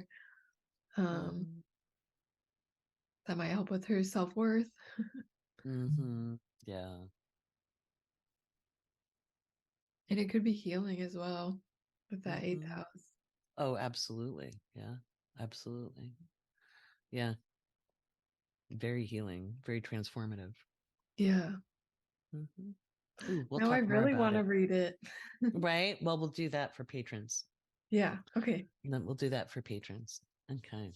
So I thought we'd answer just a couple of astrology Q&A together. Yeah. I love And questions. then we'll do more for the patron only. So let me go find those. Dun, dun, dun. Keep them busy. Dun, dun, dun. I'll sing a Britney Nope, song. that's not it. She's so Yeah. lucky. Oh no, did I quit out of it? I did.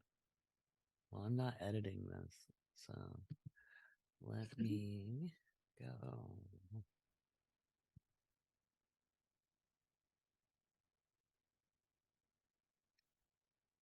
I wonder if her Libra rising too is what helps make her like stay likable. And I'm imagining her with like in those talk shows and like her interviews, she's just so like warm and charming, you know.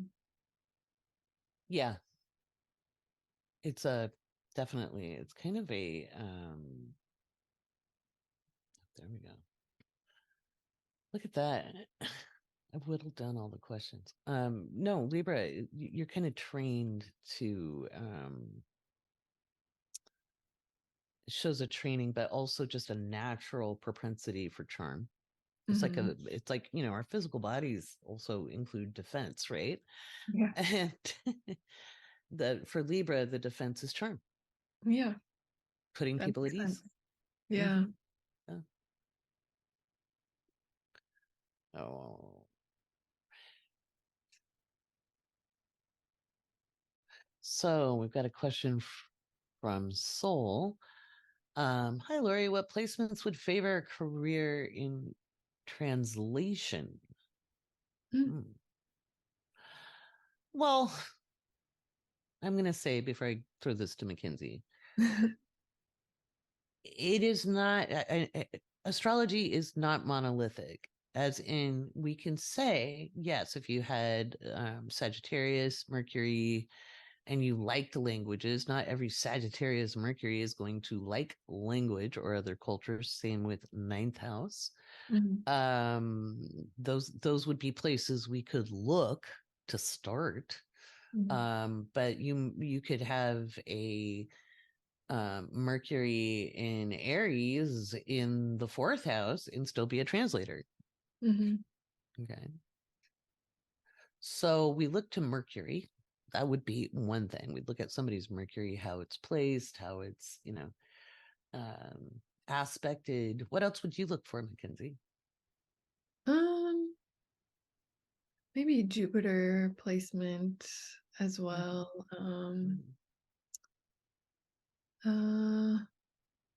Yeah, definitely like what's in the sixth house. Definitely Mercury and aspects to that. Yeah. 10th house midheaven. The midheaven in Gemini Yeah. or Sag, but it could be another. It depends on what the dispositors are. There's no cutting. We can't, I could be it'd make so much more money if I would just give you pat answers, but astrology doesn't work that way. I'd just be giving bad information. Yeah.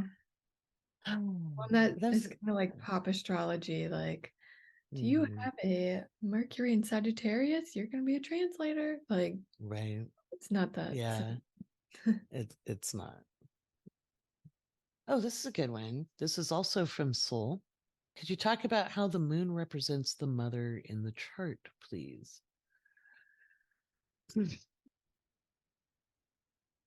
So that is a very traditional interpretation. Okay. So from early on, whether you go back to Mesopotamia, the sun often represented the father and or masculine energy, as in creative energy, as in we could say like God the Father. Okay. The moon represented feminine energy, the mother goddess. Okay. So that's where that comes from. And it always, in like when I'm looking at somebody's chart, the moon always represents the maternal line physically. The maternal line. It always, even if the mother isn't in the picture. Okay. Let's say somebody was adopted. The maternal line physically is still represented there. It also represents whoever raised you, including your father. If you had a single father, okay, that father can be both the moon and Saturn in a chart. Because we're looking at different layers of expression. So there's the biological side, and there's the emotional side, the nurturing side, the tending side. And so, what do I say, Mackenzie? How does that work? What have you learned on this one? Pop quiz. But it's not necessarily the mother. It can be, mother, father, grandma, whoever. If your relationship with the more nurturing parent. Exactly. Yeah. Yeah. Yeah. Yeah. So we can see that. So that's how the moon represents the mother. That's part of it. But again, not always, because in the modern era, there's lots of different ways families operate. So that's just, you have to be open to it. So again, the more we advance our understanding of the world and life and how it works and how it doesn't work, the more we see like a lot of traditional cultural ideas are very set in stone and they're very stagnant. And they can be changed. We used to think a lot of things were irrefutable, and they're not now. So our understandings will change. But when we get into like if I was looking at somebody and I saw maybe a potential health crisis that might be related to something that was hereditary, I would go down that rabbit hole. So of the biology. So, And don't ask me questions about medical astrology, patrons, because I'm not going to answer it. Go ahead. Oh, I mean, I was just thinking like nurturing parent, like who do you go to in the middle of the night when you have a bad dream? Like that's like the nurturing parent, you know, who calms you. Exactly. Okay, I've got a question from Andrew here. Let's see. You did ask about pets, Andrew. He says, in a previous question, I asked about pets and what house, 6 as we now know. I'm curious about this time. What I'm curious about this time is what planets or signs influence the type of pets people are more inclined to go towards. For instance, what might influence getting cats or dogs to exotic pets or birds, reptiles or farm animals, or even the extremely exotic, dangerous, or illegal pets like chimps, big cats, bears, and so on. That's a good question. Yeah. It could be like the sign on the house, any planets in there, but I found like even if somebody has like I don't know, like a Aquarius on the 6th house, they might be drawn to like exotic pets or like unique different kinds of animals. But like even in my readings, I'll bring it up and I'll ask, and like they'll be like, "No, I just have a cat." So it's not always. I don't know. What do you think? Yeah, I don't. Well, it's not always. Yeah, again, people aren't monoliths, but they might like really like those kinds of animals, but they know they don't want to take care of them. You Yeah. know, I really love seahorses. Yeah. I just have never done a tank because I'm like, I don't know that I could keep them alive. Do I have the attention and the commitment level to take care of a saltwater tank like that? Maybe I could. I don't know, but You've got I your haven't Malcolm. done it. But I love them. I think they're cool, but I do tend to like cuddlier animals, and I have Taurus on the 6th house. No. So my I animals just must realized cuddle. Malcolm is a Taurus and it falls He in your house. is, I love that. right? And he's so cuddly. Oh. So cuddly. Although and the cats I've had that were my cats, they were cuddly too. On their terms, but cuddly nonetheless. Um but yeah, so I think you'd look at the sign. I think you'd look at I need to make a note. I think this would be a fun thing to explore. I wonder if even like 12th house would play into like the illegal pets and stuff, Yeah, yeah, like big yeah, big could, yeah, animals. yeah, yeah. That's really cool. Well, and like my daughter has Aquarius on her 6th house, and she has a zoo. Yeah, she does. They're all wonderful. I have the most amazing grand animals, Oh. birds and different kinds of birds and dogs and cats.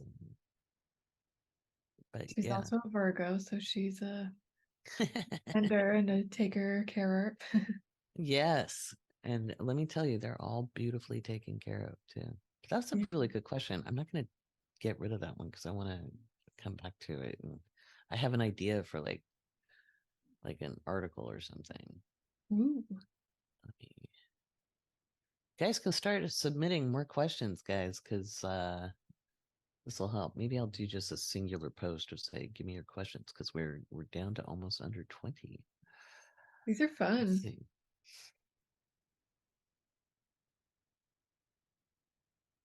All right. So this is from Ostrid. Does the transiting sun moving into conjunction with your natal planets or luminaries somehow highlight or intensify those placements? Oh, interesting. What about the moon? Well, what have you learned, Ms. Mackenzie? Um, with the sun transiting any planets, it's definitely energizing those planets a little bit more. Um, And it only lasts a day. So it's something that like you might notice like you're more talkative one day, and it's because like the sun is conjunct your Mercury, depending on like house placement. But yeah, I definitely feel like when the sun is transiting a planet or anything, it's kind of like I almost imagine like a spotlight, and like, the spotlight's warmer, and I don't know.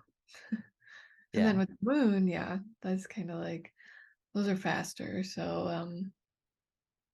I think of it as like um more of an attention on that planet or that house. Yeah, we'll often say that that transit is activating a Yes. placement. Hmm. Not that they're dormant, but it's just getting souped up a little bit. Hmm. Excellent. Yeah. And the transit, you'll feel the approach, so like, usually around 8 degrees, you might start, like if the sun is moving towards your Mercury or your sun, or like right before your birthday, it'll Hmm.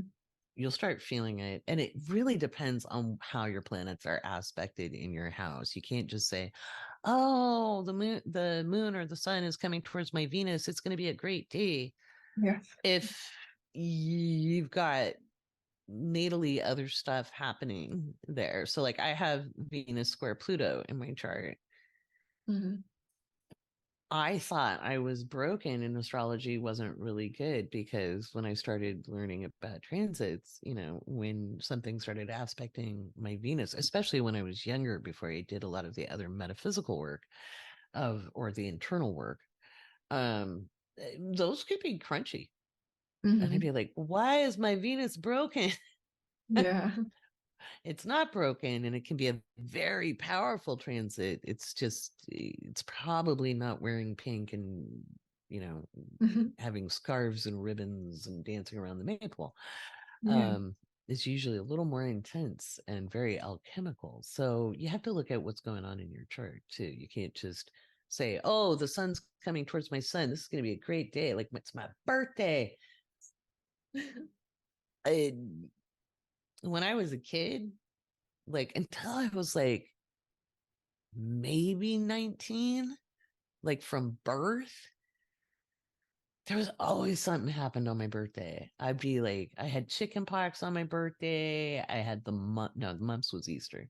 I had Ooh. chicken pox on my birthday. I burned my hand on my birthday. I sprained my ankle on another birthday. I,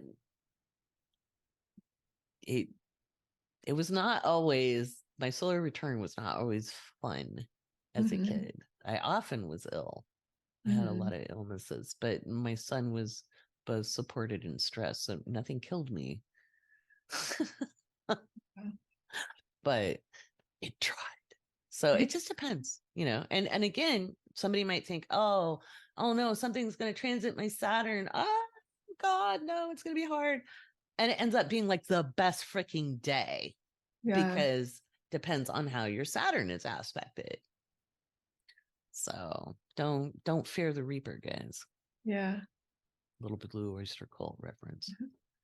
More I'm always cowbell. pleasantly surprised when I'm like I try and have no expectations for transits and just kind of experience them as they play out. And so I'm always like pleasantly surprised when a transit over Saturn is like, oh, that was actually a really good day.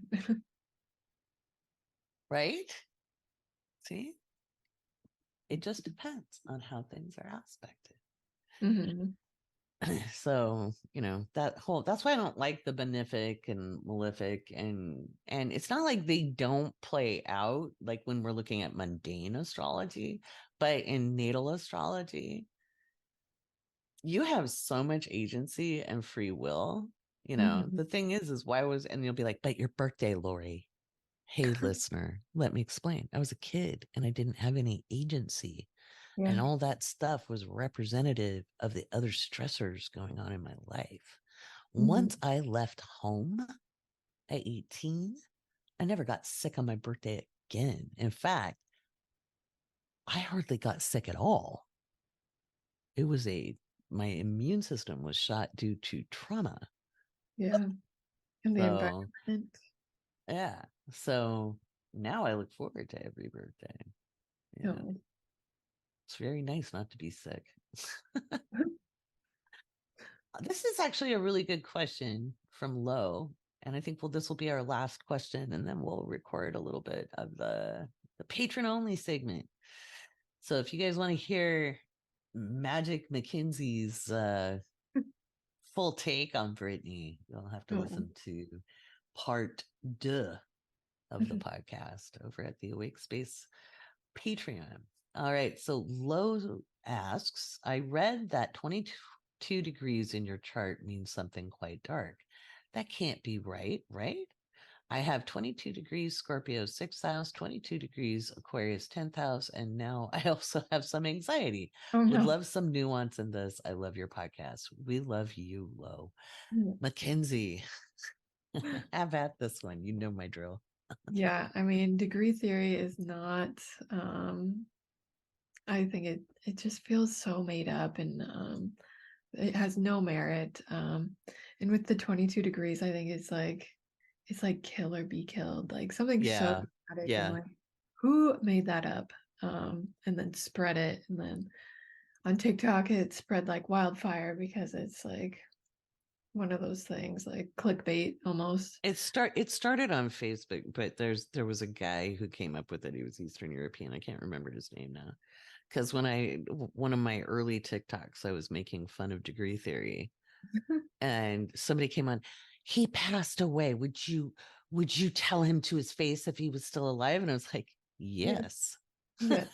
I would, because it's make it fit. The degrees themselves have no divinatory meaning, and it Mhm. really doesn't bear out. And the argument was he looked at 1,500 serial killers charts, and I was like, that's and Yeah. and and and no, it's still not enough. It's not. I get really annoyed even at psychological studies that use like, oh, we studied 300 people. I'm like, there's 8 billion on this planet. Nice. No, it's not a good sample. No. And who were all those people? What were their environments? And why would you just look at serial killers to get information? Yeah. um you want to look at an overall, a very nice sample of people. Yeah. um so no, 22 degrees does not mean anything other than it's 22 degrees. Degrees in astrology are directional. Yeah. They show the only thing divinatory we use is looking at the maturity of the energy. So 0 degrees to about 8 degrees up to 10, well, really up to 9. 0 to 9 degrees is showing more potential energy. The middle degrees are showing, kind of like a firmly set energy. And the later degrees show a mastery of the energy. There are people who would say they're exhausted. That's not how energy works. It's not exhausted. It's not a tea bag. I think, oh my God, we dunked it in the hot water too much. No, that's not it. There's a mastery of the energy.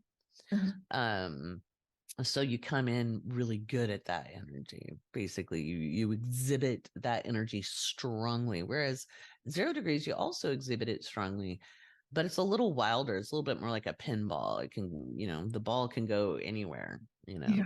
So it's very expressive and dynamic, you know. It's Mhm. less settled. Let's put it that way. Yeah. Is that, yeah. And I But feel like with these like degree theories, just like when you read it, how does it feel in your body? Like, does that feel true? Like, mhm. when I heard about it, I was like, this doesn't feel right. Mhm. Mhm. Yeah, no, it's not. It doesn't bear out over time. Mhm. We use the degrees to find the relationship between the other planets and the aspects. That's the Mhm. math of it. But degrees, you have to remember an astrology chart is a map of the sky. You can use it directionally. We know where north is, south is, east is, west is, south by southwest and north by northeast. We can see all those directions in the chart. And Mhm. that's what these are for, um, because astrology was not about personality until the 19th century. Not really. It was really about timing, opportunity, and mundane, Yeah. but there might have been a little personality stuff starting in the 1500s, maybe the 1300s in the Ottoman Empire, but it wasn't psychological. It would have been more like, is this a good time to get married? It was all really about timing. It was Mhm. really about timing, who's my enemy? It'd be like your mother-in-law. I knew it, you know. Yes. So that was a good question, though. I hope you feel better, Lo, and anybody else listening. Degree theory is just ridiculous. It's not good astrology. It's just Yeah. not. This is the math. It's the math, and that's assigning meaning. I mean, you could assign meaning, but why can't we assign other meanings? I could say 22 degrees means you like chocolate instead of pistachio, Uh-huh. and it would be just as relevant as saying it's dark and horrible. Yeah. So, Yeah. And I have and I 22 could, degrees in my chart. oh yeah, My are you a, Uranus. of course it's Uranus. I know. It Ba-dum is my bum. anus. Oh, we're bad. We're bad. Oh, I think that's a great way to end the podcast. Yes. Um, guys, I just want to remind you it's crunchy. Mhm. Take care of yourselves. Eat something comforting. Have some emergency carbs on hand. Yes. And we'll talk to you next week. Thank you for being on the show, Mackenzie. Thank you for having me. It's been so fun. All right. You guys can book with Mackenzie. She's got spots open. You want to book up. Yes. If you're a patron, don't forget to use your October spooky code. I was going to do a lot more stuff for spooky season, but it just didn't feel right this year. Spooky enough But out you, there. yeah, there was enough going on. But you can redeem your special savings as a patron. That works on Mackenzie readings too. So do it. It runs out. And that's a wrap for episode 47 of season 3 of the Awake Space Astrology Podcast. You can join me next week for episode 48, and we'll be talking about how Saturn stationing direct is going to impact us all. We've got some big energy coming around the corner, including Mars being opposite Uranus with the new moon on November 13th. So you need to tune in to stay up to date as we move through the cosmic tsunami. Until then, be well, take care, and if you want more details about what's coming up politically and geopolitically, I'm giving much more detail in the patron-only podcast that's coming out on Tuesday.